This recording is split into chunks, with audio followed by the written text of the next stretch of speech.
Hello, people of the internet. Magic just dropped its next series of announcements for the coming year, 2022. I've heard some things about it, but I've yet to actually watch it, so that's what I'm gonna do now. Which is why, before the giddy excitement of everything we want to share with you today, we want to say a heartfelt thank you. Thank you to our legions of local game stores whose tenacity, determination, and love of gaming mean they're right there when we need them the most. Okay, it's cool that they went out of their way to give thanks to the local game stores, despite Wizards' partnership with Amazon to... We're not going to say make them not exist, but we're going to heavily imply that. We're going to talk about the 2022 release roster in a little bit, but I want to ask you about some of these awesome bonus sets that, you know, they really help the Magic excitement just go on and on all year round. Just what's coming up. We're going to remember that quote because it's a surprise tool that'll help us later. Well, let's kick it off with Commander Legends Battle for Baldur's Gate. Woo! You betcha. We've got Jumpstart 2022 coming to tabletop. Wow. Aaron, help me out. Is there anything you could tell us about that's coming a little sooner? Yep. Double Masters 2022 comes out next summer. What the? You guys hear that? Oh, Becca, hey, Aaron, Jess, please stay seated. We've made first contact. Wizards, let Jimmy go. Please, he's done his time. Look, I don't want to see anything, you know, really bad happen to him. Please, for his well-being, let him go. I'm Mark Rosewater, head designer for Magic the Gathering.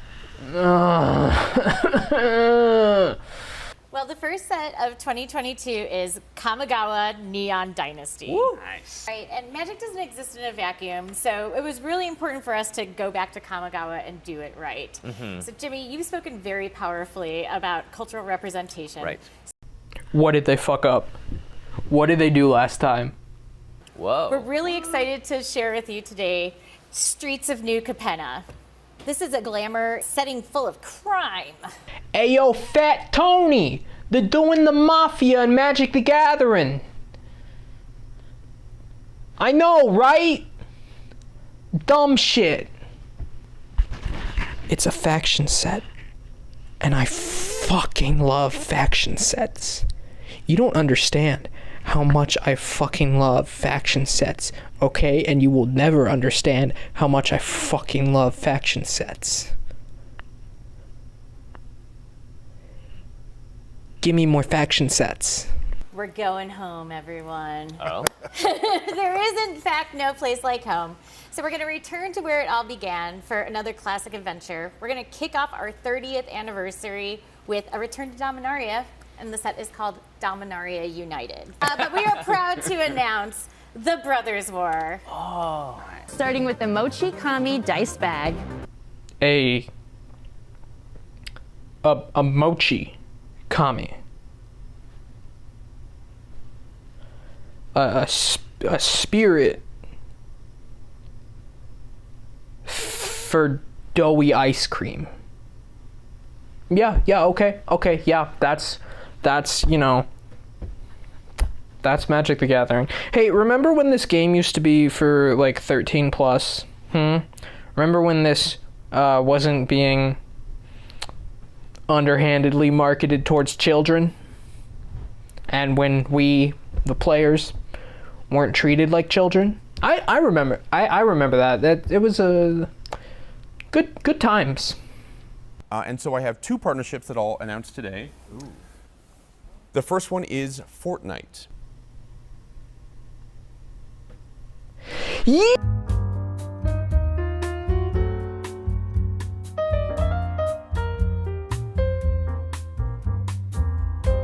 No one cares about Magic's story anymore.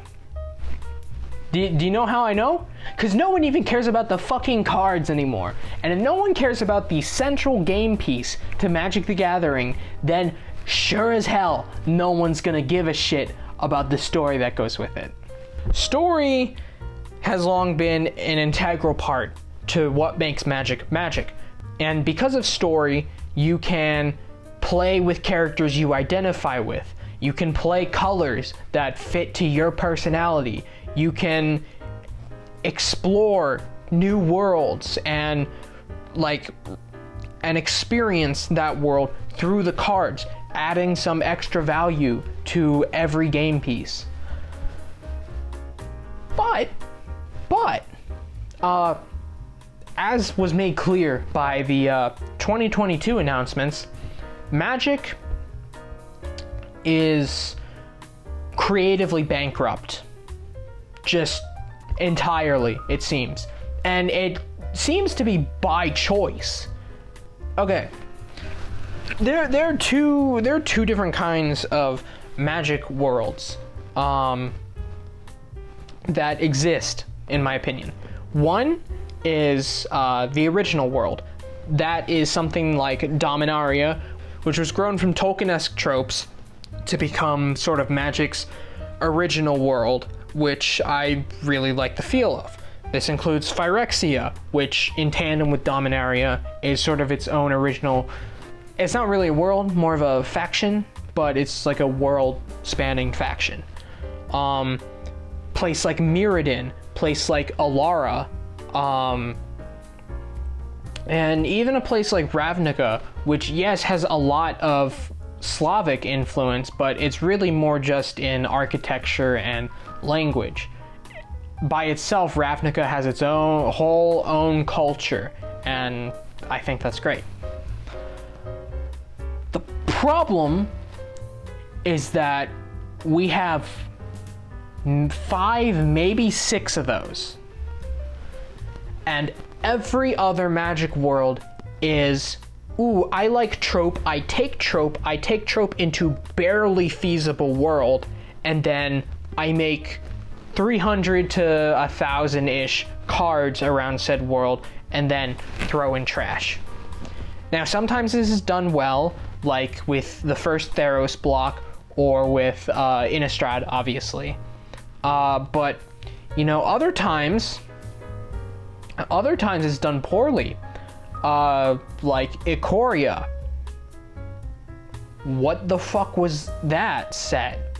Like, just from a world building perspective, like, you give no room for a world. It feels less like a world and more like a, I don't know, like a country almost. So I can make another video about small scale world building. The point of this video is to vent my complaints with Magic's current state of how they do releases and how that makes the story shit. So we all know by now that Magic constantly releasing new sets, in addition to extra sets that nobody asked for, is really killing the hype. They said, they even fucking acknowledged this in the showcase, I think it was called. You know, they really help the Magic excitement just go on and on all year round. They acknowledged this in their program. And they said, oh, yeah, you know how we love to make so many sets? Yeah, we do it because it keeps the hype train rolling forever. No, it doesn't. It makes it die. To me, it, you know, really says that, like, Wizards is just completely deaf to any and all, like, concerns raised by people who, you know, care about the game. Magic has changed the way it does blocks. It doesn't do blocks anymore. It does, like, singular sets. If you go to a new place, you go to the new place for, like, one set. And both these factors contribute to a major issue, is sort of that, like, Magic is not willing to stick around to smell the roses of both their cards, like, mechanically, and their story. As a result of this, where once players could connect to a character so deeply that like they, I don't know, collect every variant of that character to ever be printed, or where they could attach themselves to a world. Like, I was super into Tarkir because it was like a setting that you didn't usually see.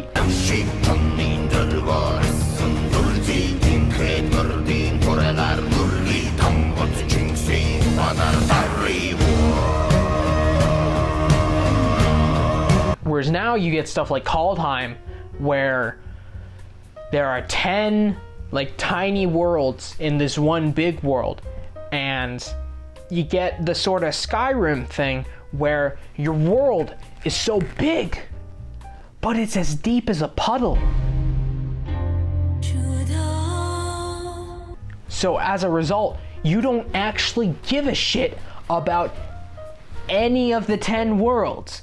You maybe like throw a little bias, I guess, towards the one that, you know, represents your guild colors, but where did that identity come from? Ravnica, which had 2-3 set blocks where you were allowed to just soak in the flavor. We haven't seen an original, like, magic specific idea in forever. Because instead of making new magic original ideas, they just keep trying to milk the old stuff. We're getting 2 Dominaria sets this year. 2. One of them just literally just revamps old lore, which I cannot find another explanation for that aside from nostalgia cash grab. And we have Dominaria United. United against what? The Phyrexians, probably. Because the Phyrexians have been built up over the last few years as like, ooh, they're the final threat. And they really are the final threat, because Bolus is gone, the Eldrazi are gone. The Phyrexians are all they have left, because they haven't made anything new to replace Bolus or the Eldrazi. In order to keep this shit going, my guy, Wizards, you need to make new shit, or use the shit that you already made but haven't expanded upon, so you can't milk it for nostalgia, because that's not sustainable. We're getting our 3rd Innistrad block effectively, and at least I don't care, because it's a gimmick now. Before it was like, oh, you could like join one of the tribes, you could like learn about the characters, learn about the cool shit they do, and you know, there's a Planeswalker side story happening at the same time. After that, it was like mystery, which honestly I kind of liked following Jace as he like found out what the fuck was going on. I also really like Jace and Liliana as a pairing. Don't at me. I enjoyed the flair of Elder Tor that they threw in there when Emrakul arrived. But now it's just kinda, ooh, let's do like campy trope thing, like werewolf tribe fight other werewolf tribe, or ooh, vampire wedding. There was a card in one of the extra sets where I think Soren mentioned that the vampires were slowly like resorting to eating like grosser and grosser foods in the wake of Emrakul arriving and basically wiping out a fuck ton of the humans. And I would have loved to see like actual repercussions in Innistrad from Emrakul's attack. Just like I would have liked to see more of the evidence of the Eldrazi in Zendikar. And all this is happening while you have Vryn that's been sitting here since Plane Chase, which in my mind is a fucking brilliant mood for a setting. it's where Jace comes from, so, you know, you automatically have, like, an actual compelling story there. Because for those who don't remember, Jace himself does not remember his own origin. But, you know, you always assumed that, like, you know, he was a little bit interested in where he comes from. So you could have him reconcile what he knows with people who maybe still remember him on Vryn. You have the whole, like, Civil War thing, which I think is pretty cool, especially involving, like, those mage rings, because it's sort of like a mage punk type thing, which is something that they kind of tried to do in Kaladesh, but not really in a way where it, like, gave any legitimate social commentary. We have planes like Vryn or Gobakon, which are just sitting there gathering dust, where they are Magic original worlds. They aren't top down just, ooh, do this trope, but make it a world. It's the world first. And tropes, you know, they might come into play later, but they don't form the foundation of what that world is built upon. Instead, it's actual, like, original ideas. I don't know what to tell. I don't know what to tell you guys or them, except for, like, fucking hire me. I will make you cool original worlds. Hire any of, like, a plethora of talented writers and talented people out there who can build worlds that feel connected to what Magic was and what Magic can be, instead of just being, oh, we've done this before, let's play it safe. You might survive by playing it safe, but you will never reach the success and the prestige that you so clearly want from your game. You can't just not make anything new and expect to continue making money forever. Like, okay, look at the most recent, I guess what you could call actual addition to the Planeswalker roster. And yes, I am very biased, but Davriel Kane, obviously.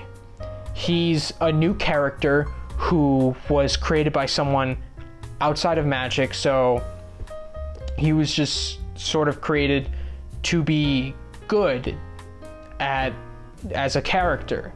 Like, that was the main focus. It wasn't to, like, fill a niche or to, like, represent a certain tribe or to, like, fill in this type of Magic slot. He was just a character, first and foremost. And you know what? People fucking loved him. I love him. He gets one novella, and he is by far one of the most memorable, charismatic characters that I've ever seen from Magic. So, my point is this. Wizards, make new stuff. Like, new stuff. And make it good. What I mean by that is when you have a new set like Streets of New Capella, which that was the name of the set, right? It's the Mafia movie set, okay? When you have that, don't just, like, blip in for one set and then blip out when you have 5 whole factions to explore. You need to, you know, take some time to make the place really feel like a world, really feel like a character in and of itself that the players can identify with. Otherwise, you're gonna be running short of planes that people genuinely enjoy pretty quickly. You've already done Ravnica to death. No one cares about Ravnica anymore. It's just hire me. That's my pitch, okay? That's the thing. That was the secret of this video. Hire me. Give me a job. I will make you so much money. You will not believe it. all I ask is for a modest salary that I can live off of. Please, for the love of God, I care about this.